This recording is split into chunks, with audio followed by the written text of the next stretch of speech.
امام بخاری رحمۃ اللہ تعالی علیہ نے باقاعدہ اپنی جامع کے اندر ایک چیپٹر قائم کیا جس کا عنوان ہی یہ ہے کہ علم دین کے لیے سفر اختیار کرنا، اور اس باب کے اندر جو حدیث مبارکہ آپ نے بیان کی وہ حضرت موسیٰ علیہ السلام کے سفر کو بیان فرمایا جو آپ نے حضرت خضر علیہ السلام سے ملاقات کے لیے اختیار کیا تھا، اور اس سفر کا بنیادی سبب ہی علم تھا۔ نبی کریم رؤوف الرحیم صلی اللہ علیہ وسلم نے علم کے لیے سفر اختیار کرنے والے کو مجاہد فی سبیل اللہ کی طرح ارشاد فرمایا، اور جس طرح مجاہد دین کی حفاظت کے لیے اور دین کی سربلندی کے لیے میدان جہاد کے اندر کوشش کرتا ہے، تو آپ صلی اللہ علیہ وسلم نے طالب علم کی اہمیت کو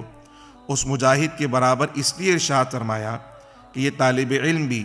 دین کی حفاظت کے لیے اور دین کی سربلندی کے لیے مشغول عمل رہتا ہے۔